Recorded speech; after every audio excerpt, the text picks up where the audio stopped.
All right. Welcome to Soccer Dad Nation. I'm your host, Joby Slay. And today my interview guest is Camilo Ruan. And Camilo, you and I met last year in Argentina, of all places. Our kids were there. They both are same age. We're about 10 years old at the time. And we were at Argentinos Juniors in Buenos Aires. We were down there with our club, Impact City, training there, and we happened to meet you there. You were there, there for a month or something like that, and you had gotten connected from Colombia or something with with the coaches down there at Argentinos Juniors, and so we got to spend like a week together, kind of week or 2 weeks, kind of around each other, hanging out.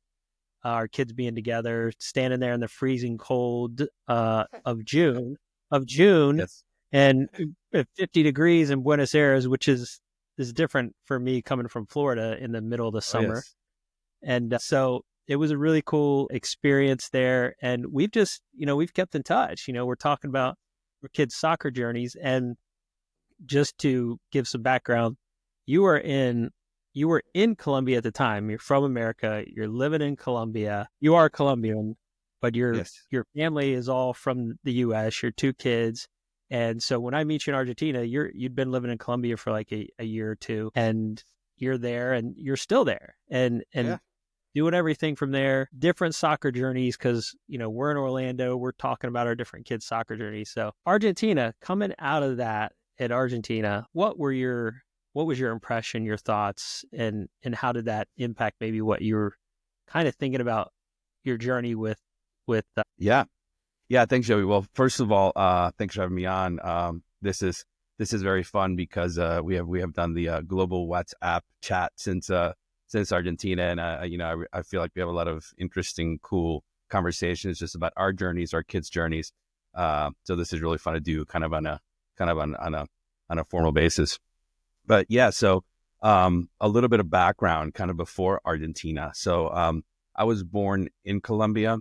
And growing up, soccer was very much of it was a point of identity for me. I moved to the States. I actually lived in Orlando for a year, like we talked about. Ever since Hudson was born, I was hoping that he would be into the game and he would come to love the game someday. But of course, I don't want to push him into something that didn't really that. And so we moved down to Colombia, I guess, a year and a half ago now, and soccer wasn't really on my mind, but because it was my wife that wanted to come down and live here for a year, she thought that it would be good for our kids. We have a 6-year-old as well. She thought that it would be good for our kids to learn Spanish and to kind of get in touch with that side of their heritage. And so we came down first for just like a couple of months, and then she really, really liked it. And then during that time, Hudson was eight and a half. Then he really started to I just put him like in a school here, like in a soccer school, nothing super competitive or anything. And he really started getting into the game. And so around last April, May, one of his coaches here said, "Hey, I have connections with Argentinos Junior down in Argentina. Would he be interested in going down for a couple of weeks to a month?" And so we took that opportunity. Little did my wife know that she did know that it was winter, but I don't think she quite understood what winter was like, what a June in Argentina was like.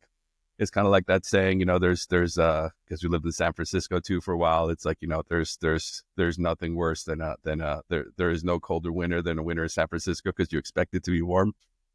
So Argentina was kind of like that. And I think it was really the first time when Hudson on his football soccer journey where he really started to see like, wow, like these kids and this whole environment. This is a competitive environment, but it's also a fun environment, and it's something that I can really tap into, and it's something that I can really get into kind of on a long-term basis. And it was kind of during that time when he started saying that, maybe someday I can become a pro. Like I see these kids down here that are, they've been, a lot of these kids, as you know, they were because Argentinos Juniors scouts in the whole country. And some of these kids literally move there when they're 10, 11, 12 years old. They move there in order with the goal of being pros, So that's when he started really talking about that. And, as a dad, I thought, well, I wanted to make it really, really, really clear to him that, whether whether you make it as a pro or not, it's a really good thing for you to be in this process and to have this experience. But I mean, Argentina's junior was a great month. I think Charlotte, my wife, may have maybe hoped that it was a little bit shorter because after 2 weeks in Buenos Aires with the freezing cold, I think she was ready to go. Yeah. But as it come to Hudson, I think it really first being down in Colombia for 6 months and then being in Argentina in that focused environment for that amount of time, I think it really sparked his interest in the game, maybe at a deeper level. Certainly geographically, I think that was like a part of it because everyone there is so much into it and it's such a part of the culture. But age-wise as well, he was getting to that age where he can start maybe thinking about it, a little bit more seriously. That was a good experience, and of course we got to meet. So that was a great byproduct of Argentina. Yeah. No, I think I've spoke on the podcast before. We really thoroughly enjoyed that experience, and it was definitely eye opening to see, what 9-10-year-olds are experiencing in different countries, because we're still America. We're a much younger soccer nation. And so we don't have a lot of, there were 40 kids at 2014 in this professional environment. And that was one of like 24 professional clubs or something like that within the city of Buenos Aires. So, we might have, two MLS clubs in Florida and like a few, a USL team here or there, a UPSL, NISA. So different the opportunities available there.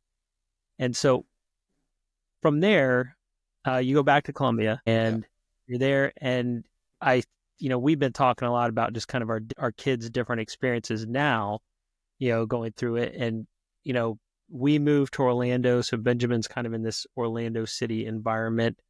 But we're talking about, the environment you're kind of going through in Colombia and learning there. And, we were talking about that baby football tournament, which was incredible. Like I'm on TV, I'm online watching baby football on TV, 10 to 14-year-olds, playing. And it was entertaining, fascinating. But Hudson just went through this huge tryout process that's happening now for y'all in this January month, a little different. And take us through that a little bit. So maybe parents can kind of hear and understand like what that process is like in Colombia versus what we go through here in the US and give them some perspective on how it might be different or the same. Yeah. So it's very interesting because, having my football journey was I left Colombia when I was 9. And, when I got to the States, this is, we're talking, I'm going to show my age here, but we're talking, I got to the States 1985. So most of my soccer journey was at a time when the whole environment in the U.S., the kids that played soccer were the kids that were either going to small schools or the kids that didn't play football, right? Or the kids that came from overseas or, missionaries families or something that lived overseas and then went back. And then but of course, countries like Colombia, Brazil, Argentina, Uruguay, they have a much kind of richer history. Hasn't always been the most organized. Like when I hear people talking about the U.S. like soccer system and stuff, I think we got to be a little bit patient too, because we have to realize that in the U.S., soccer as it stands now, it's kind of catching up now. But and I think it's going to keep on catching up. But when we came down with Hudson, we just got to learn a whole lot about how the youth soccer system works in a country like Colombia. And as we've been talking via WhatsApp, it's very different because you have very much settled pathways now. Like in Colombia, I think there's like 7 or 8 different leagues that are under FIFA that all kind of roll up under in a very very settled at this point pyramid that roll up to like the national team and everything else. And each of these teams and each of these leagues kind of have a structure. Like we're in a city called Medellin, which is a part of they call them departamentos here. It's like a state in the state of Antioquia. And fortunately, or maybe providentially so, Antioquia just happens to be, that particular league just happens to be like the SEC of Colombian soccer, where you have kids, coming to this league. Even if they live somewhere else, they will come to this league at some point if they want to, keep their journey going. They will come to this league maybe when they're 11, 12, 13, 14. And this is all where they move. So it's a highly competitive environment here. And a lot of the teams, just like in Argentina, right, where they have the 27 different teams in Buenos Aires alone, right? That's where you need to be. So it's pretty much the same thing here. So Hudson had last year, we came, and he was just, he was in a fairly competitive team, right? But Liga Antioqueña, which is the league that he's in, has 3 different tiers and then a 4th tier. It's almost like an English system where you have the Liga A, which is like the top tier where 20 teams get on that roster, if you will, or on that list. And then Liga B is like 40 teams. And then Liga C is like 60 teams. So you have literally, like, for each age group, just in the ABC tier, you have like 120 teams, right? Well, And all in like Medellin. right. All in that Antioquia state, Antioquia would be like Florida, or Okay. I think it's more regional. So it would be more like, like if you're a football player, you would have, the University of Alabama, University of Florida, how it goes with that whole SEC situation, right? So even from, because here, they don't have the whole college system and everything. So here with the leagues, when they're 10, 11 years old, once they start to get serious about the game, everybody wants to get on the Liga A teams, and these Liga A teams have these huge tryouts, right? So for example, Hudson tried out for 3 different teams, and as a 10-year-old, right, you have parents flying in from the coastal cities, for like a week to try out. Wow. And so Hudson got to go through. What is that? Like, how far is that? Yeah, so Colombia is about the size of Texas. So, maybe 2.5 times as size of Florida, 3 times as size of Florida, if my geography doesn't fail me. So, but a couple hours. Yeah, a couple of hours. I mean, it's like an hour and a half flight, maybe. But some of these kids, Colombia's still, a developing country, let's call it that way. And so, a lot of these kids, and, a lot of these families, come from places where, they're literally having to come, to drive, to like take a bus to stay here with family, to stay for like a week, because like, if you've heard the story of like Luis Diaz or something, like some of these kids have just grown up, in the coast playing barefoot since they're 4, and this is their, maybe they got like on a formal team there, but this is like the first real time when they come, or they get scouted or something, and they come to Medellin to try out for these teams. And there's no thought process, because you said it's not like there's college teams. Like, it's the thought process from 10 years old is my pathway by coming to one of these teams is to try and go pro. Yeah. Is that right? Absolutely. Yep.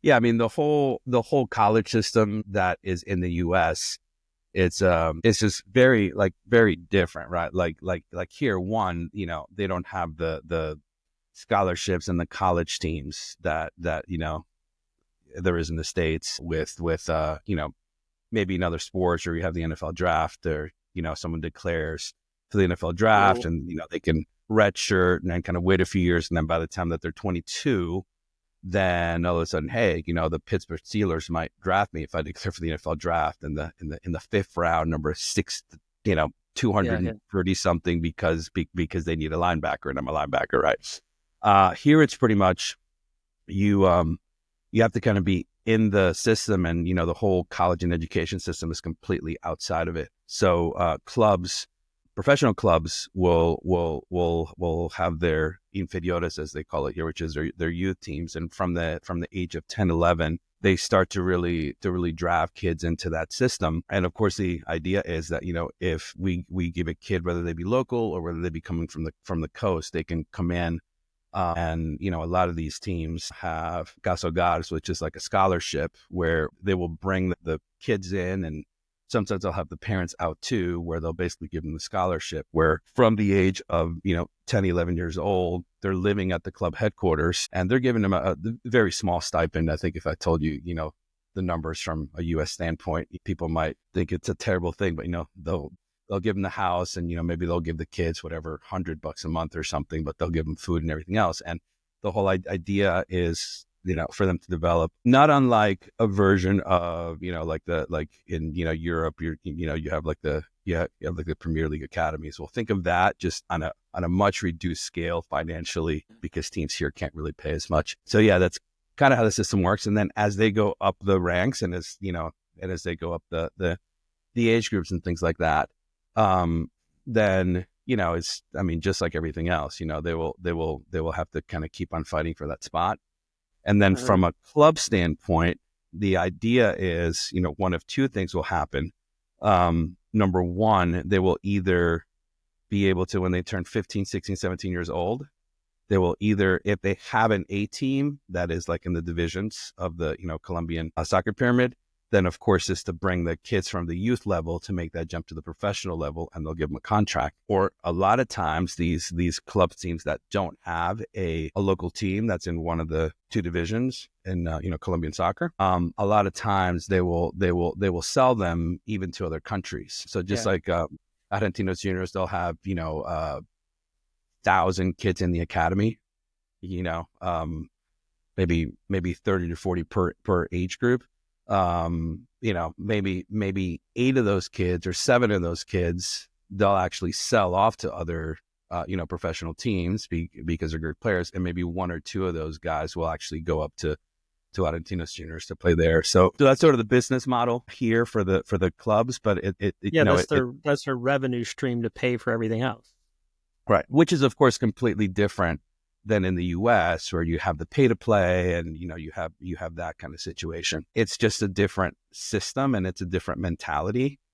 And, a lot of that has historically, with kind of how the game has developed in the, Southern Hemisphere and maybe in Europe as well, than how it's developed in the States. So it's not better or worse. It just is, Yeah, I'm going to say that's the different part too, is when you start saying at 15, 16, 17, they're looking at them to sign professional contracts around that age, where it's completely different how we look at American professional sports, where it's, NBA, you're going to be 18 years old or older.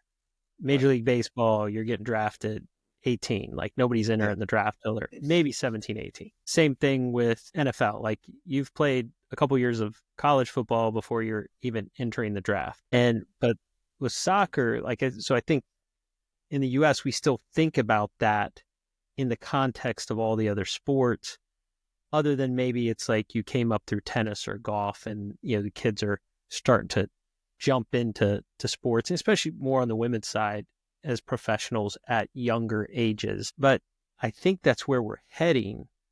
And that's the part that's harder to get parents' mind around in the U.S., is that we are starting to see players in those age groups starting to get signed to professional contracts, whether it's homegrown with MLS or even kids going overseas to find opportunities at those ages, because it's more customary outside the United States. So they're leaving to find opportunities at 16, 17, 18. We see them going over to Germany, Europe, South America to find opportunities at those ages. So I think that's something as a country in the U.S. that is changing for us as we kind of change and adapt to that.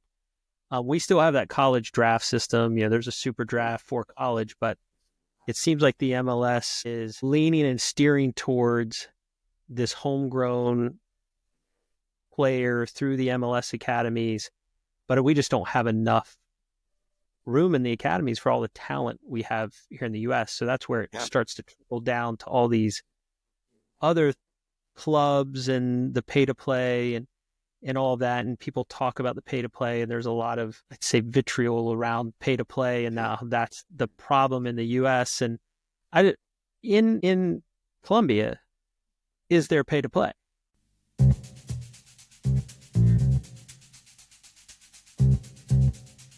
We should be good now. I'm on So the we good.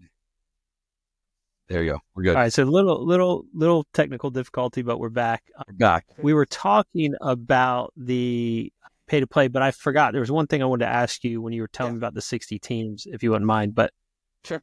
is there relegation in that youth league with those 60 teams? So there's not relegation in the youth league per se. There is relegation, of course, on the pro level. There is, I think, a version of relegation where you'll have where if a team I mean, I guess technically there is. It's not officially relegation, but what happens is in the beginning of the year, every single club has to apply to what league they're going to play in, and Okay. and the Liga Antioqueña has to approve which teams are going to be on which tier. So of course, teams like the professional teams that have their affiliates or their youth clubs, they almost always get put on the A because they usually draft the best kids anyway. But then on the Liga B and the Liga C, if you win the Liga C, for example, like there was a team last year that like won it last year, they can apply to be in the Liga B. So there is relegation, but it's not automatic because the league has to, approve them, if you will. Okay. Yeah. So from that, so like if those Liga A teams, B, C, does it matter in there as far as like kind of what you're starting to describing the pay to play part of it? Because you said there's scholarship opportunities, or is it like a lot of the MLS academies, they're the ones that, okay, it's fully funded is what they'll say. Now there's still little things we know that they'll pay for certain trips or things, but is it like that, or is it kind of spread throughout? Yeah, there's several ways that it's done here, Joby. One is to your previous question, whether there was still play to play. So usually club teams will have sort of 3 different levels, and they all operate within those spaces. So for example, one way is, Atlético Nacional. They're an actual professional team here. They've won the, Copa Libertadores twice, which is like the equivalent of the Champions League and stuff. So they have a huge youth system where they have what's called an escuela, right? And an escuela, or they have 3 different tiers. The first one is the escuela, which is like the school, right? I mean, anybody can, go up and, since they're 6 years old, 5 years old, and they can say, hey, we're going to sign you up for the school, right? And then they have the academia, which is like the next level up, which is where they get the kids that really excel at the escuela level, and then they bring them up. And the fee, if it's whatever, $200 or less actually to be in the escuela, and they have 600 kids in the escuela, right? Then they get taken up to the academia level. And then at that level, you only pay like half or something like that. And then the kids that excel from that level, as they go up the years, then they get called up to the club, and the club is the one that plays like in the Liga, right? So they do have the pay to play system, but it's only at the school level. It's like, I'm setting my kid there. I'm paying Nacional or Estudiantil or like some of the other teams here. I'm paying my kid to go there to experience, the school and for them to teach and stuff. But then the kids are going up. But even that level, Joey, it's very settled now that people just know that that's what it's like. So, it's like if an MLS academy had an MLS academy school where, they're doing drills for little 6 and 7 year olds. And then as they go up, then they don't pay because now the club has them. Yeah, I understand. So take us through Hudson's recent experience, because he just, he, like you said, he went to 3 different tryouts. And again, like most of the families and stuff I talk about, they'll go when it's tryout season, which is usually kind of right before the summer for us. It'll be April, May. Sometimes clubs will have some earlier because they're trying to get kids committed earlier. But parents will go around, they'll go to these different tryouts, and it might be like 2 sessions, 2 or 3 sessions over like a 2-week period, try to come to 2 or 3. And parents will go around and they'll kind of plop their kids into 1 or 2 sessions. And then generally what I hear most of the time is everybody goes, yeah, my kid got offered, he went to 3 tryouts, he got offered all 3. And then they're kind of trying to decide where to go, because they'll have, they'll have 3 teams. They'll have their, A, B, or C, or, elite, pre-ECNL, pre-MLS, pre-MLS PCNL. There's so many You know, acronyms, Joey. I can't keep touch. Every time I see like the little things, it's like pre this, pre CNL Academy something, I'm like, I don't even know what that means. I talked to a friend of mine who's up in Jacksonville, and I was like, he's like, man, there's 6 teams in our age group for our club. Yeah. Because he was telling me the name of his team. I was like, wow, that's like, ours is really simple. Like, you know, because there's like one team. Yeah. It was like this, that, X, Y, B, C. Well, the team. colors now like, too, right, Joey? Like I've yeah, like this. This is the black team. This is the red team. The blue team. Or like, well, it was like pre MLS 2 Elite Blue Storm White, and I was like, hike. yeah, okay. So knowing which team, but he's just like, there's so many teams, and he's just like, it's a lot. And what, I forget where we were. I got to the teams. But yeah, so they'll go to all these tryouts and they'll be looking. So Hudson's situation, going out to these different tryouts, and then he, you know, starting where there's, you know, I don't think we see this many kids at tryout. But he said in one of them, it was like 250 kids for one of these top teams, and having to go through cycle after cycle after cycle. But, you know, share with us kind of what that is in Colombia perspective, and the roller coaster of going through that, and kids trying to get to these different teams, like what the difference is, and the thought process of going through those tryouts as you know, parents are thinking about that here, because we're going to be coming up in the tryout season here in a couple months. Yeah. And, you know, something to think about. Yeah, no, it's been an interesting process and very fascinating. I mean, I was just telling you via WhatsApp that man, maybe I'll do like a documentary about it someday, because it's really fascinating. Just not even from a soccer perspective, but from like a human perspective, kind of how this whole thing pans out.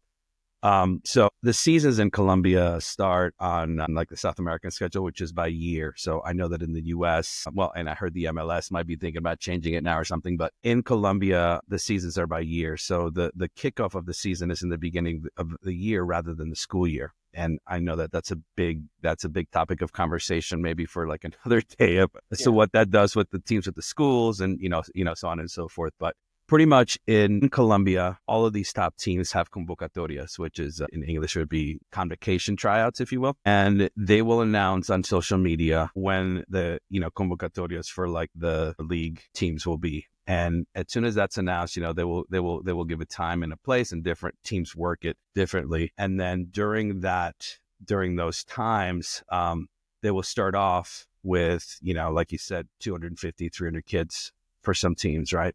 And of course, the sub teams, like the academy teams and the school teams for that club, of course, you know, some of the coaches that see the kids the year prior, they'll get like a personal invitation. Hey, come try out, like for the actual tryouts and stuff. And so there'll be a handful of those, but then they open it up to the public, and pretty much any kid that wants to come try out can come, and it's open to the public.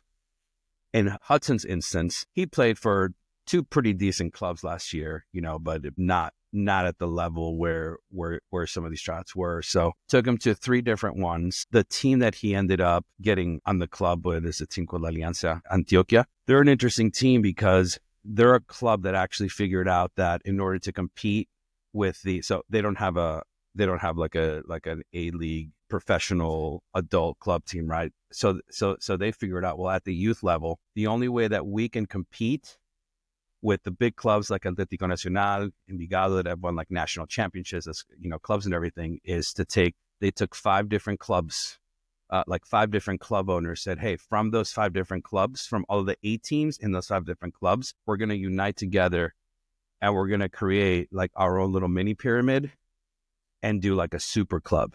So Alianza Antioquia is literally like 5 huge clubs that have been around for like 50 years. They just said, we're going to take all our kids, we're going to pick all the best kids from those clubs, we're going to form a super club, and we're going to put them in the Liga A, and that's the only way that they can compete with the big teams. So in the convocatorias, right, you have like 50 kids from each age group. This started like a month ago. They're all coming in to, you know, try out, and then you have the kids from the outside. So it's literally, man, we showed up to this field, and it's like parents lined up like around the corner with all their kids.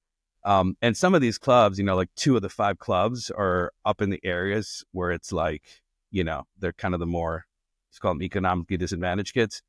which in soccer terms, that means, man, these are the kids that have been playing barefoot since they're 3 years old.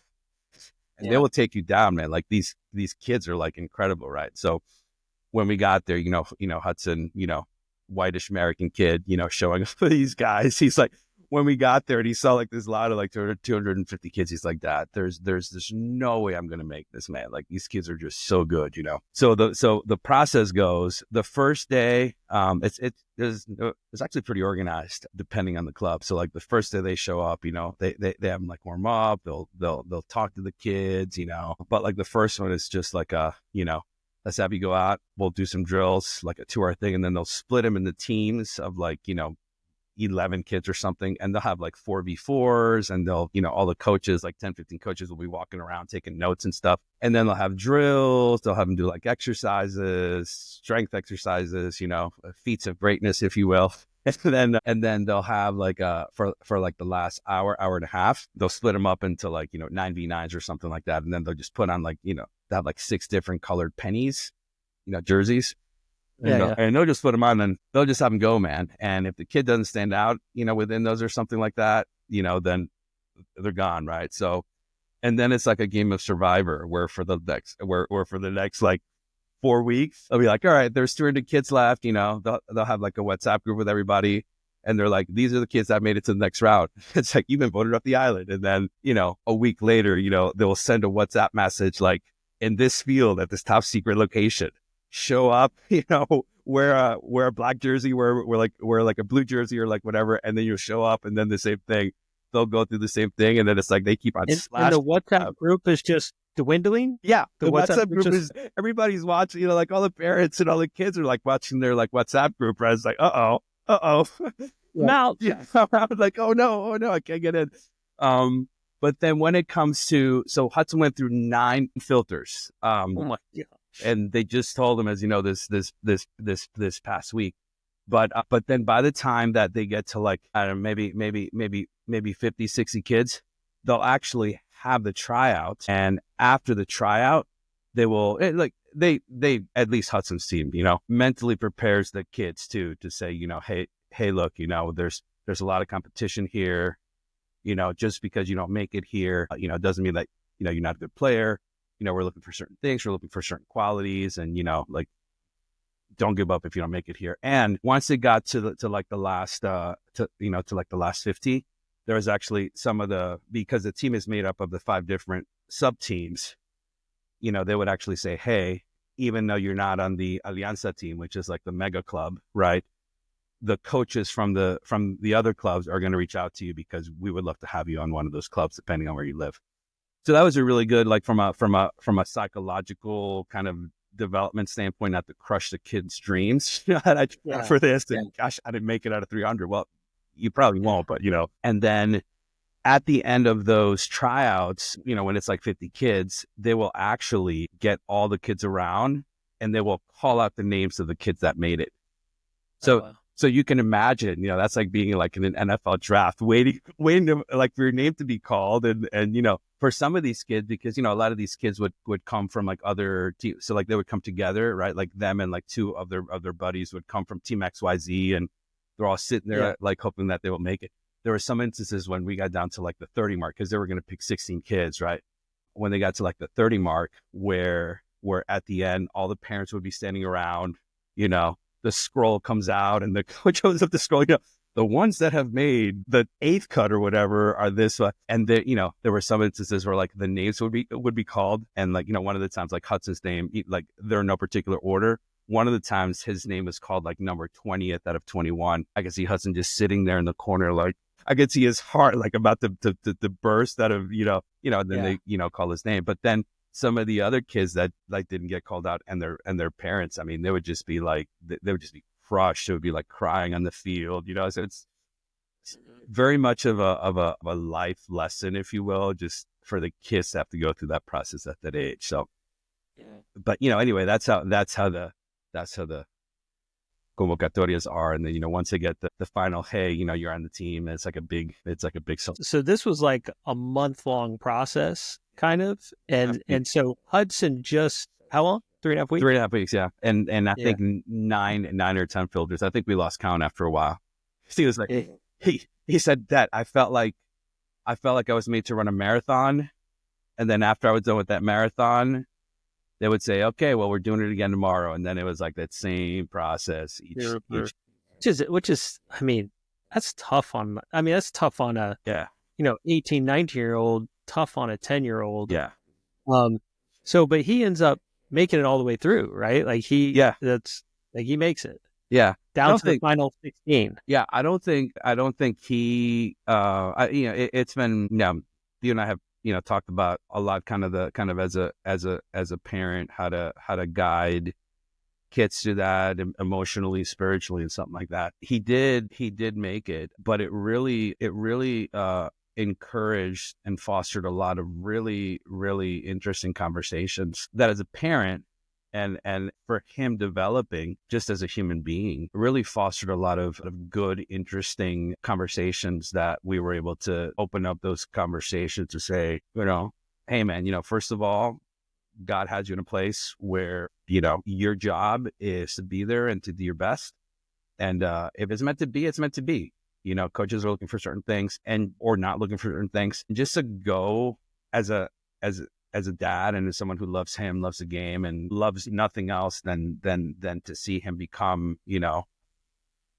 a young man of maturity, a young man who knows how to handle life situations. A lot of times as parents, we don't really have a context to put that into play, right? But this is like the last 1.5 weeks have been amazing, just to be able to talk them through that, and the last, convocatoria, it was down to 20 kids, and they had already told them, hey, look, we're going to pick 16 and everything. And during the last one, like right before going in, right before they kind of gathered everybody, I could tell that he was just like, he really, really wanted it, right? So, pulled him off to the side and just like right before everything happened and stuff, and I could tell, like, Dad, tell me something, say something, and as a parent, I'm like, dude, I don't know what to say except to tell you that, one, I'm really proud of you for just going through this process. Two, look, whether you make it or not, you might make it, you might not make it. I hope you will. But at the end of the day, what really matters is one, that you gave it your all. And then number two, also realize that just because you don't make this team doesn't mean anything.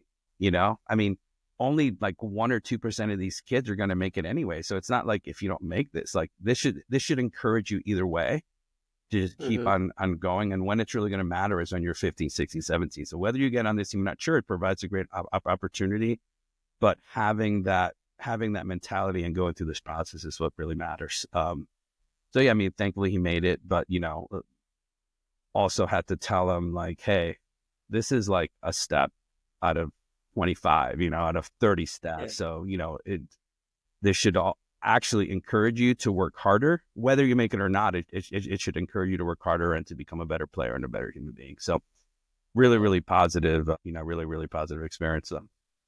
Yeah, it's whether, like you said, whether he made it in or didn't, like, it's not you're not defined by that moment right there. Yep. And especially, like, again, I love the process and I think what's been cool about you and I talking and some of the other, parents we connect with and talk with is just what you said. Like, we love our kids. We want to see what's best for them. We want to support them on their journey. But we love them regardless of whether they're a soccer player or, a ballerina or like whatever it is. Yeah. We love our kids and we want to help them pursue the things they want to pursue. And we want to see them grow through these opportunities, encourage them through it. And it's not going to change how we feel about them or how we judge them or whatever it is. There's life lessons being it. For us, it just happens to be soccer, this game, and we're getting to experience it with them because we have backgrounds in the game. So we can kind of understand the journey a little bit or a lot of it for what it is like to go through it. So I saw, it was Shadoy Sanders, Deion Sanders' son, one of the, a journalist was asking him a question like, hey, what's it like, your dad being involved with like the day-to-day stuff or like encouraging with that? And he was just like, I thought his answer was great. He's just like, man, I didn't know it was a problem for my parents to want what's best for me and Yeah. want to be helpful and supportive. Is that an issue? Like he's like looking at the journalist like, I think it's great. Yes. Like, Like, I didn't realize there was an issue. yeah, like, Yeah. yeah. And so, I think that's fantastic. Congratulations to Hudson, because I know he's been working hard. And so let me ask you about this, because, I see Hudson doing different things. And so, he's doing some personal training down there. He's got like kind of a guy you can go to. You were telling me about this place. It sounds fascinating. Like he goes and it's like so inexpensive compared to here, but does like some plyometrics type of stuff, things like that. And I always kind of have the conversation of like, I want my kid like on the ball all the time. Like, some of that stuff we haven't really got into like a lot of that stuff, that kind of stuff, that balance plyometrics, all that stuff. Cause I'm like, we'll just get it kind of when we play. But you also may have a little bit more time you've had to do certain things, because I think like kind of wasn't in like just normal school, was doing it differently, maybe a little homeschool way or something. But kind of share some of the stuff you've been doing and how you think maybe it's benefited him, or, do you feel like those things that you're doing there are valuable? He's enjoying it, whatever it is. But your process for kind of going, yeah, we put him in this, we're trying this, we're trying that, the difference of that in Colombia. Yeah, I think we've been kind of experimenting a little bit. I think partly, like you mentioned, because everything's just so much cheaper here to do, and not living in the States also gives us a lot more time. Myself personally, just in terms of everything, in terms of accessibility, in terms of cost, right? Like if a personal training session for either plyo or personal coach or something is whatever $50 to $80 on the average in the States. Here it's $10 to $15, right? And it's 5 minutes down the road, right? So in that sense, I think we're a bit fortunate because we can kind of put them in more stuff, and not just for soccer, but like for other stuff too. It's just a lot more accessible, right? So we have tried doing different things. After the Argentina trip, he really wanted to focus on mostly ball control and handling the ball in tight spaces was one of the things that they told him at Argentinos Junior. Like your passing's good, your speed is good, but you just have to be like more engaged in the game, and especially like in tight spaces, you just have to control more. So we did get a personal coach for him. Guy's great. He's like whatever $20 an hour because he's the top guy in the country, but it's $20 an hour. Hey, so I think that's helped him a lot. As it comes to the plyo, honestly, we did it because it's accessible. I'm actually of the mentality that, when you and I grew up, it was a big deal to do like the physical fitness stuff, when you're in high school and stuff. And dude, I had a coach that, 16 years old, we showed up to practice and we're all excited about kicking a ball around. And all of a sudden he's like, the balls are staying in the ball bag. We're jogging 6 miles, get your running shoes on. And we're like, no, this is the worst, man. I wanted to come and kick the ball around. So that sucked. Nobody wants to do that. Much less when you're like 10 years old, man. Nobody wants to go and be told that you're just going to do like the stairs in the stadium up and down to do plyo, right? Yeah. So I think a lot of times now, in a lot of instances, a lot of clubs and a lot of youth developers are doing one of two things, either saying, hey, all of this physical stuff, do it on your own time outside of practice. We're going to focus our practices on, ball control and on actually playing the game, because I think that's how you actually grow. I think doing a bunch of plyo is really going to do it. Besides, when you're playing football, when you're playing soccer, you're by definition, you're doing all the plyo movements if you're doing the right training. So I think a lot of clubs now, even like for the fitness stuff, and in my opinion, in my layman former player opinion, right, there's nothing physical that you have to do without having a ball. Like, sure, do physical stuff, but why not do, for example, sprints? Just put a ball on the kid's foot and just have him do sprints. Then he's doing both. He's getting both the sprints and he's getting the physical stuff. So while we have Hudson going to this place and it's great, and they do like the plyometric exercises, I think that by definition just comes with playing, So yes, so we've been doing that, and then we've been doing some, some other things. We got Hudson like a little Instagram account now that we kind of co-manage, right? Which he's friends with, Benjamin on. But of course, since it's so like soccer heavy, then we get like all the advertisements for like ball control courses and stuff like that, and they're actually pretty good. We've gotten like three or four of those courses where they learn like, one is like the art of M. Because I'm sure like the Messi name is trademark or something, but it like teaches them like the exact movements on like how Messi turns his body and how he does that. And it's like a series of videos that you do. And, So let me ask you about that. So, because a lot of people, they look at these kids, having their Instagram accounts for their soccer thing or whatever. And they're like, why do these kids need Instagram accounts? What is that about? Like what? Like they're 10, 9, 11 years old. Like, yeah. What do you think about that? Like this for these kids? Yeah. So we started his about 4 months ago, I think, back in October after he went to like a national tournament here, and we got like an S camera for him and everything that like filmed the games and everything, and we got it for him kind of in the beginning because it was almost like a way to keep him like accountable a little bit and kind of to encourage him to do like the workouts and stuff, because I think he felt like, wow, Dad, like I'm doing all this work and stuff, and it would be just kind of cool to have a platform where I can kind of keep this almost like partly kind of for himself, right? It's almost like a video diary where he can go in and maybe he can look back like 5 years from now and say, wow, look when I was trying to do 100 dribbles, or 100 kick juggles, and I can only do 20, like look how far I've come. So we started partly because of that. And then partly too, honestly here, there are a lot of actual coaches, like team coaches, like from the Liga on everything that are actually on there. And so we figured, it can't hurt to, like have it out there. Like a lot of times, I think you said this happened with Benjamin, that, you contacted a coach and you outreach a coach, and a coach was like, hey, do you have a highlight video? And you're like, well, just look at his Instagram, and the coach is like, oh yeah, I get it. Totally. Yeah. Like I don't need the highlight video because I have this. So I think for those two reasons, it's been really good. At the same time too, there's been times when, we've gone to, cause like I'll train him like, whatever, 2-3 hours a day or something when his friends aren't around or like whatever, a lot of times, or some of the times he's, said something like, Dad, let's go film a video just for the sake of Instagram. I'd be like, nah, dude, that's not the point, The point is not to go and film a video for Instagram.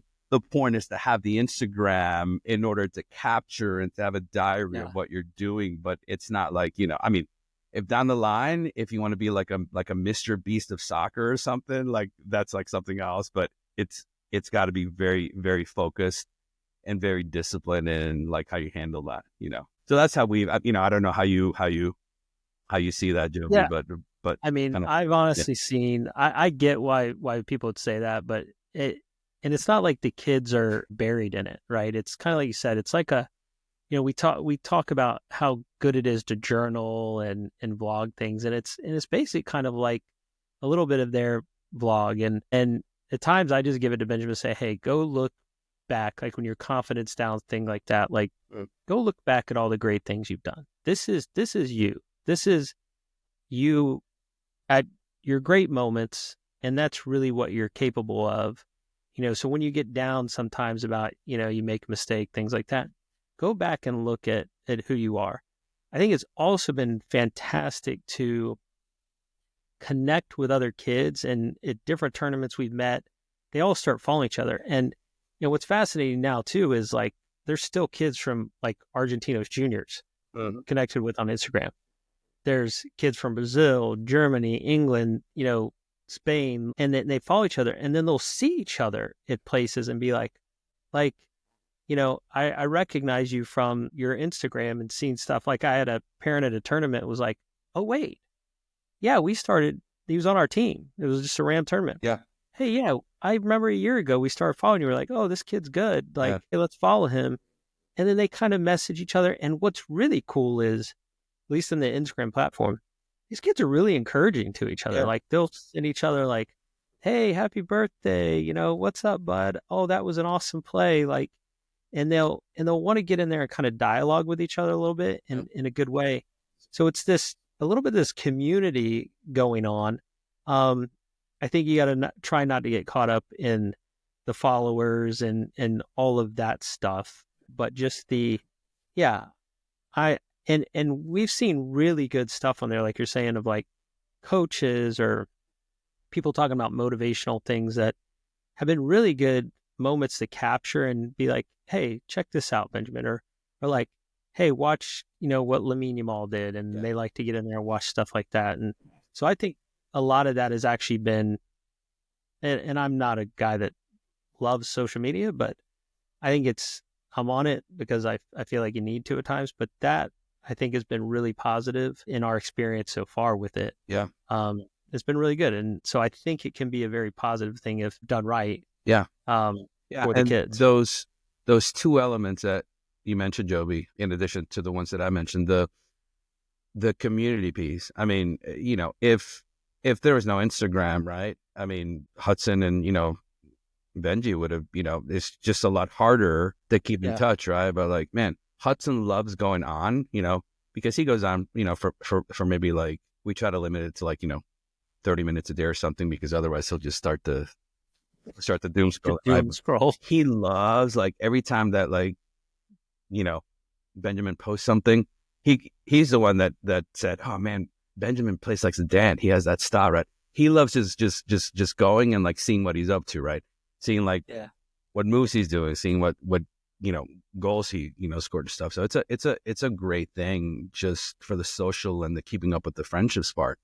And then I mean, like you're saying, man, when we grow up, to see any kind of highlight video or any kind of tutorial video, even silly stuff like how to do whatever, that step over into a Ronaldo chop or something like that.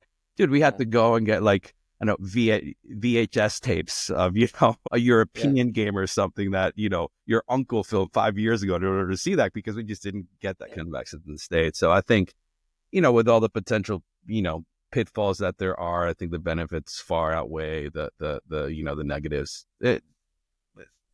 Of course, when it's cool for memories too. Yeah, it's cool for memories. Like I remember you sent me something about like a newspaper clipping from like your high school thing of like whatever, you scored 40 goals or something crazy, like my glory days, and long gone. Yeah. Somebody literally asked me for something the other day, hey, do you got any pictures from when you played? And I'm like, I think I have like two, right. Of like when I was like from like high school of like an all area team, and like one from college, like it was on the cover of this like our school magazine or something. But then like I have a couple other of just the guys together, Right. But like, I'm like, man, I got nothing from like our teams together, like in the programs or stuff like that. I'm like, that'd be really nice to have. And now and to have the actual videos. I mean, can you think of these kids when they're like in their 20s or something? Like, this is my video from like 12 years ago, and I have, like you're saying, I have an actual video, not just a newspaper clipping from Orlando Sentinel 1992. I don't think I've ever seen a video of myself playing the game of soccer. Like we had baseball, we have football. I don't think I have any video ever. I've ever seen a video of myself playing soccer. I was like, that would be fascinating, because I would you learn so much from watching the video. And I know there were games videoed at times. I never saw them, which is crazy, because I've been playing this game since I was 5 years old. Yeah. And all that time, I never saw a video of myself playing. So I think it's really cool for the kids, because you learn from that. You really learn. You see what you thought happened. Yeah. And then you go watch the video, you're like, oh, that was different. When I was in the moment, it seemed like this, but I see what I could have done differently. And they self-examine and self-correct and self-improve themselves in that. So here's another question for you, because your background, your wife's background is psychology. This is what you do professionally, correct? Yep. Like, so how do you, when you look at it from that background with your kids and like those mental challenges at times of getting down on yourself, like are you able to kind of connect into that and go, here's how we approach it, and this actually helps us approach it differently than maybe just being the parent and going, just get better, or however you would, we see parents respond at times. How does it color your approach to how you talk to Hudson and think about the journey with him and helping him? Yeah, it's such a fine, delicate balance, Joby, because on the one hand, I mean, especially his mom, like my wife, she's the smart one in the family, and she's the actual psychologist. I just kind of, help like run her psychology business and everything. But as a dad, I always struggle, maybe the right word, or wrestle. I always wrestle with how do I best encourage him? How do I best help propel him for what I hope are his dreams and not mine, right? How do I do that in a way that helps him and doesn't become somehow smothering? Because I don't think any one of us want to be that dad, you know what I mean? The guy that's like on the sideline screaming after, or like after a game, first thing you do when they get into the car is like, so, how are you mentally? What did you do better? What could you do better? I don't want to be that guy, I think when maybe he was a little younger, maybe I was a little bit that hopefully not too much, I think that the challenge is like how do I do that without becoming like, weird soccer dad or weird, like whatever, or like, and like one of the other aspects that like, Charlene, my wife, was talking about, is that, we want to be really, or I want to be really, really careful because football, soccer is so much of a passion of mine. I always want to be really, really careful to let him have his journey with as much support of mine as possible. And sure, like when he asked me, I mean, he knows that if he gets home after a game and he wants to talk about it, or he wants to talk about like, Dad, I felt this way, that way, he knows I'll be all about it. And he knows it'll be like a 2-hour conversation, right? But sometimes he doesn't need that 2-hour conversation. Sometimes he's like, Dad, I screwed up. I didn't touch the ball well. My foot was like lead, and the ball, when, every time I touched the ball, I made the wrong decision. So sometimes he just doesn't want to. Sometimes he just wants to go upstairs, do whatever he does and like not see me for a day, which is fine too. So to me, it's always the balance of, hey man, I'm always here, that I'm available. I don't have all the answers either, if I did, and if I had, maybe I would have been a professional, but I don't, right? I'm just a guy that loves the game. And then, for him to also know that, no matter what he does, right? Tomorrow he may decide to become, I don't know, a tango dancer or like a lounge singer, right? That like my love for him as a human being and stuff is completely not depending on this. We just happen. I mean, I think you and I both just happen to be fortunate enough, right? That something that we love is something that inspires our kids, and so it's kind of a language that we have in common, which we, maybe, I don't know, 60% of our life interactions are around soccer, right? So I think that's good. I think another aspect too, Joby, that we talked about was, and I think we WhatsApped like good global citizens about this a few months ago was the whole concept of apprenticeship, and this is like a broader, kind of maybe societal topic that's kind of far beyond this, but back a few generations ago, and like before the industrial revolution and everything, kids grew up farming with their parents, or if your family were I don't know, horseshoe smiths or something like that, right? There's a great element of that being kind of in the family business, if you will, or having your son or daughter be under you, where you're teaching them a trade and where you're helping them sell in that trade.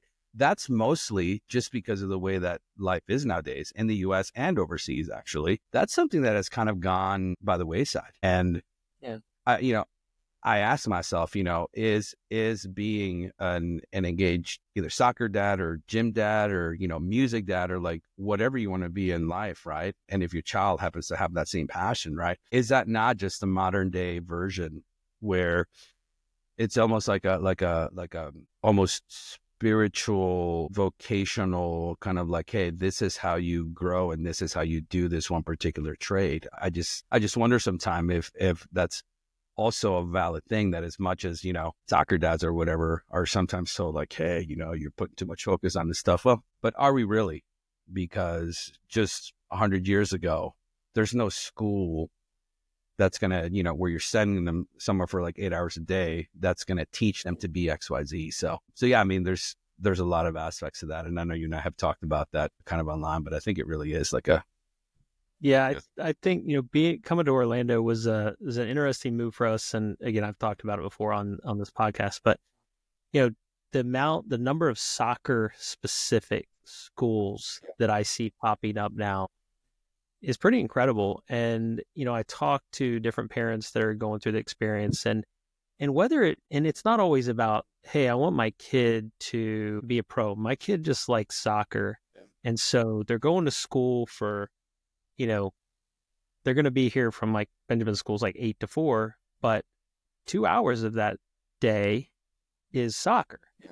So they're getting and then they have some recess time, lunchtime. So they're getting their work done in a smaller window, and they don't send them home with homework. And, that's a whole other aspect of conversation, but they're not just lumped into school, go learn, be here for 8 hours, come back. Right. It's something that he's enjoying and loving. And so and whether it's that or it's a music school or, there's other vocational schools. And I think we're seeing that come back some, but yeah, I think it's because also I see a lot of the other parents that are at some of these schools have some background in soccer. Like they're coaching for one of the clubs, they're a professional coach, they're a player, they have their kids there.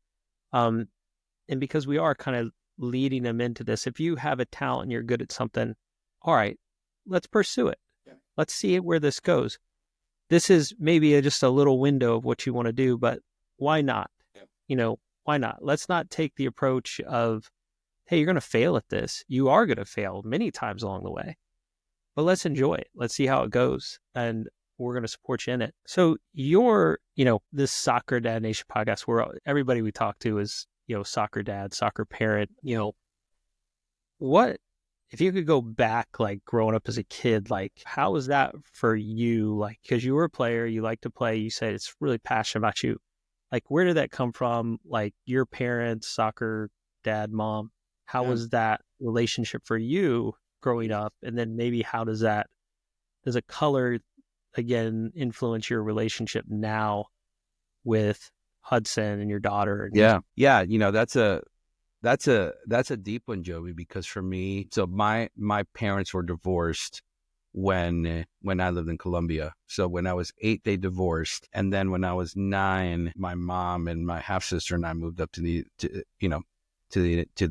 United States, and just like every good 1980s pre-DACA Colombian families, we came in illegally. And a year later, my mom married an American, right? But we got there, we crash landed in all the usual spots where Colombians land, like South Florida and Elizabeth, New Jersey, and Queens, New York. And so from me growing up, soccer was something that I had played in Colombia, and that really got my I always remembered it as something that had very much deep roots to where I was from. But since my parents divorced and since my mom remarried in the States and everything, there was no soccer around the house outside of what I had within me, right? So even growing up and everything, my stepdad never really came to the games. My mom, I mean, I just don't think she got it.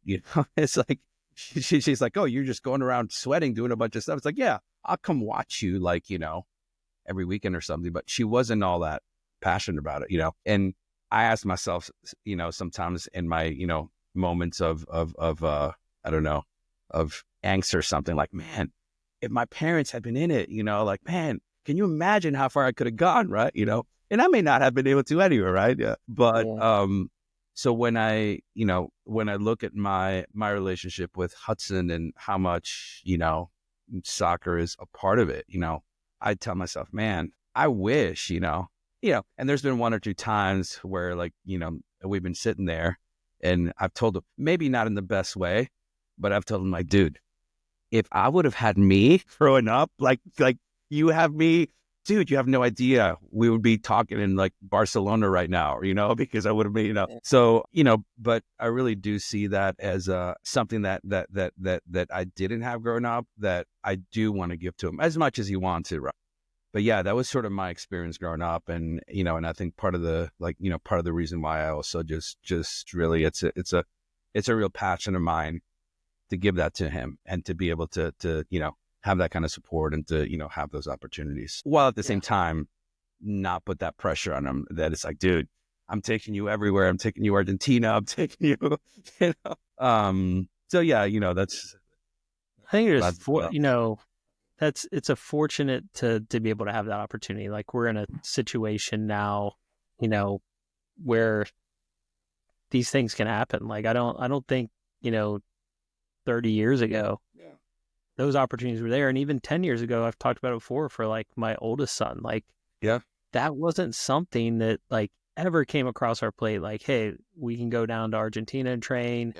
We can go, to any of these great tournaments that were going on. It just wasn't something that was happening. So as I see that change, it's just us looking at that and going, hey, we're fortunate to be able to take advantage of it. And I think environment is a big part of whether a kid can develop, being in that, I call it kind of just your development environment of just that, something that's going to foster your love for whatever it is. In our situation, I'm talking about soccer, that they can foster love and encourage your love of the game. I know there's a lot of situations, a lot of parents that, for whatever reason, and sometimes it's just economic and it's knowledge. Like I said, like, I just don't understand. And I've talked to a lot of parents over the past couple of years that we go to a tournament and they see all these kids there and they're like, oh my gosh, the level. And they'll come over to us afterwards and like, I'm really thinking, this tournament just opened my eyes. Like, I'm seeing this world of soccer different because I've been in this little bubble and my kid's amazing on this team. And, he's going to grow up here and, go to college and play D1 and then go on. And then now they're like, wait a second, like, this may not be how this is going to develop over the next 10 years. Well, and Joey, I even see, one of the reasons I really admire and respect you is because dude, growing up, I used to watch the kids, right? My teammates that had that supportive dad. And there was like something within me that like really, really, it longed for that. It's like, man, I wish I had that. I wish I had a Joby. I wish I had a Camilo.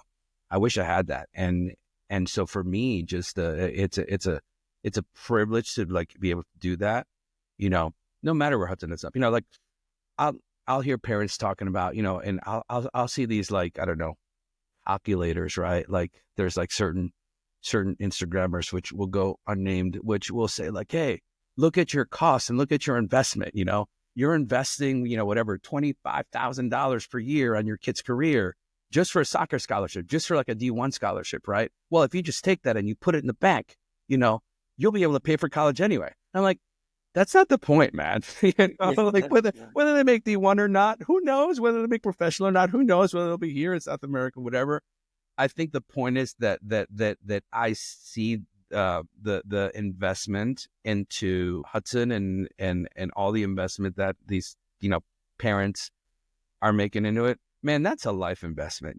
Whether they make D1 or not, that's an investment, man. That's an investment into their character. That's an investment into their development. That's an investment into their friendships. That's an investment into their just who they are as a human being. So I guess all those calculators of money, time, effort to me go out the window when it comes. It's a choice of experiences, I think, for a lot of people too. Like, this is what we enjoy. Like, as a family, like, we enjoy this. We're having a good time. We love the people we're connecting with. We love hanging around those people. We've spent so much time with them. And again, I'm on my second round of this because I've really technically my third, because I've been through it with my older son, my daughter through, different sports and ballet and whatever, and just the people and families we get to connect with who are still like lifelong friends. And then, now going through it again, and which has a different experience for us, but we have the experience of going through it with others, and we enjoy it. Like, we're really having a good time with our kid, our son, our family, the friends. And so it's kind of like some people spend their money to go on vacation, to whether it's, hey, we're going to Disney World, or, we're going to Dollywood, or, we go camping or whatever. Like, this is what a lot of the people we hang out with enjoy, and we enjoy it together, and it's choice and everything. So, don't feel bad about it. You're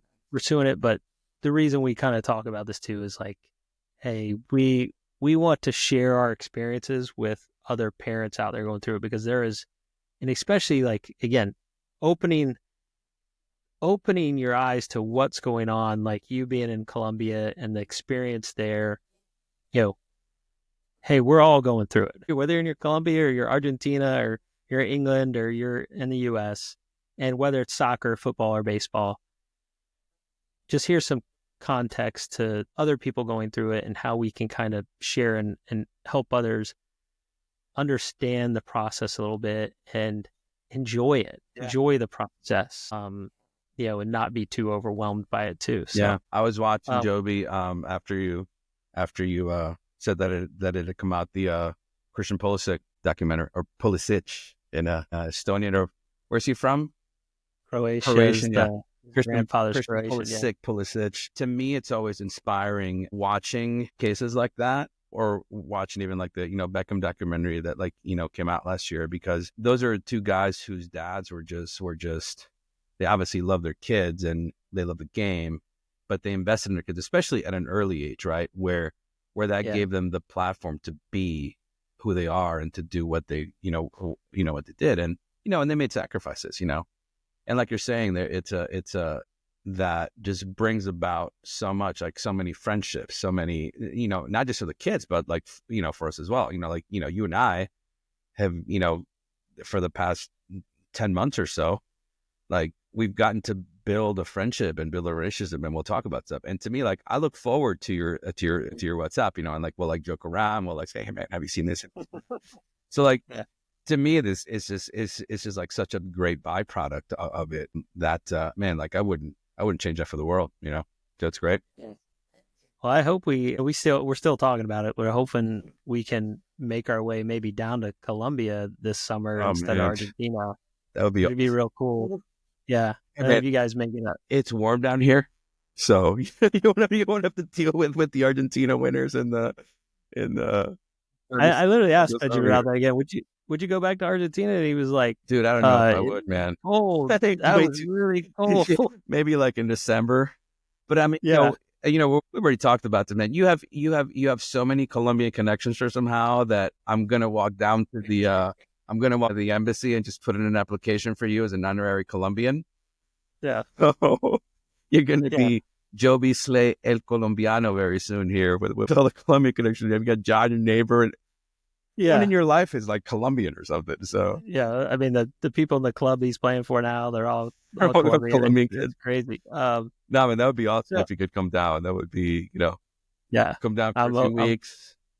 I'm hoping we can pull that off, and like and again, be so much fun just to go there and train in a different environment. Like Benjamin's doing his Spanish Duolingo, and he's like, why? And it was like asking him like, why are you learning Spanish? And he was like, for soccer, that's like awesome. that's why he's learning it, but because some of the kids on his team, like they're speaking Spanish most of the time, and he's So he's learning, like it's good. I love that part of it. I love the cultural aspect of these cultures kind of coming together and learning, and it's really fascinating, and how quickly they just become friends, even though they can't really even speak to each other That's as been well. another great byproduct, Joby. Because when we came down, so Hudson was 8.5. So we came down in August of 2020. Hold on a second, I just got a notification on your screen, just went off weirdly. There we go, we're back. Yeah, so Hudson came down. We came down August of 2023. So it's been a little bit over, well, just about a year and a half. And as much as I had tried to like talk to him in Spanish and stuff, because my family speaks Spanish, I speak Spanish, he would just get like mad at me. It's like, Dad, you speak English. Don't talk to me in Spanish. We even tried putting him like in a bilingual school up in the States when we lived in Los Angeles and stuff. And he just wouldn't have it because he didn't have that social need or context in order to learn the language. So I think it's great that Benjamin is doing that, to do that. Or Hudson was the boy's interpreter in Argentina. Well, that was after like he became the interpreter, and that was like after 6 months. And our daughter has been here the same amount of time, and she's 6. And Hudson's language has just progressed so much, just because I think maybe 80% because of soccer, right? Because he wants to communicate with his friends. Man, it's funny. We were down here, and after the 3rd month, right? Like, because at first he didn't know a single word, right? And then he would, I saw him on the pitch one game last year around like, I don't know, February or so maybe like 5 months in. And I just like, he's like talking, and I'm like, what's he saying? He doesn't know Spanish. And then I got to like listen a little bit. He was like trash talking in Spanish. I'm like, oh, man, that's incredible. Those are the words you learned first. So even like from that standpoint, it's been a really good experience, and and that's what the game has given to him, and that's what this experience has given to him. So yeah, man. When Benjamin comes down, we'll put him in a Colombian game, and he can practice for real.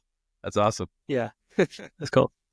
All right, so like last little thing here, we'll try and wrap it up. But what if there's any advice you could give from going through the experience, like other parents, just trying to navigate this process, what's the 1 or 2 things you would say to them, a parent, kind of asking you? Yeah, man, there's so much. Let me see if I can think of like the top 2. Number 1, I would say go for it.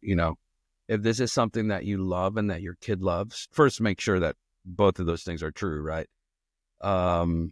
If this is something that you love and that your kid loves, go for it, man. There's so many things in life that you can focus on. And, and if it's not soccer, and if it's not, having your kid go through this process and being a soccer dad and stuff, then that's fine. But choose something that you love and that your kid loves and that you can connect on him with and that you can enjoy with him, and go for it. Just like put your heart and soul into it. To me, like, the social aspect of it, like you said, I mean, I could take, 3 afternoons a week or 3 evenings a week and do 50,000 other things, but this is truly something that I love, and, that I enjoy, and that Hudson loves, and that like he enjoys. So I would say number 1, go for it. Don't be afraid to, tell your boys that, you're not going to go to poker on a Friday night, because you're going to your kid's soccer game. It's a super bonding thing, and it's a super cool thing to do. And when you look back on your life, I said, whether kid makes it or not, it's a great bonding experience, and it's something that you can really connect with your child, son or daughter, with for a lifetime. It goes fast. Yeah. It goes fast. I can tell you from my 19-year-old, it goes fast. And I see so many parents, and then I'll get to the second one, and I see so many parents and friends of mine that have kids that are older, and that's exactly what they say. It's just like, man, that flew so fast, and I never really connected with my kid, and then they're like adults, and they're like, and they have like nothing in common, if that makes sense, and it's weird because they're your kids, So I'd say go for it. And then the second one would be just enjoy it, man. I think it's really a gift to be able to do that with your son or with your daughter, and it's such a great bonding point. And being open to what being a soccer dad teaches you and how it builds a relationship with your child. I mean, there's so many lessons. There's so many things that like you can experience with them. There's so many things that you can talk to them about life, about everything, just through this. It's almost like a platform or like a Yeah. venue in order to do that. And it's such a beautiful platform because it's such a pure platform for a child and a son to grow up in, because there's so many lessons in there, right? There's the competitiveness, there's the growing up, there's a friendship, there's a teamwork, there's a leadership, there's a relationship to other kids and even to other parents, and how they relate to that, how they schedule their time, how they discipline themselves, their diet, their food, their skills development. I mean, it's just, I can think of like 50 things that is just such a great platform. Yeah. So I would say those two things, man. Go for it and just enjoy every single minute of it. To me, as I know for you, is just a real joy to do it from every standpoint, from like a family standpoint, from a spiritual standpoint, from a dad standpoint. So those two things, man.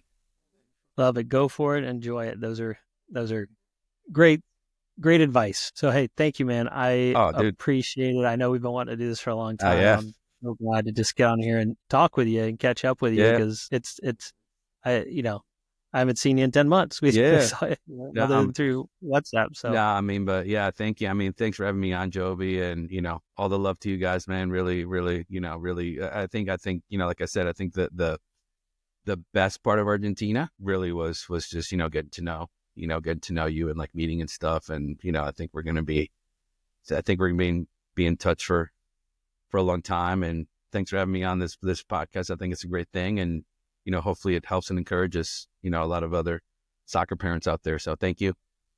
Yeah, man. Thanks.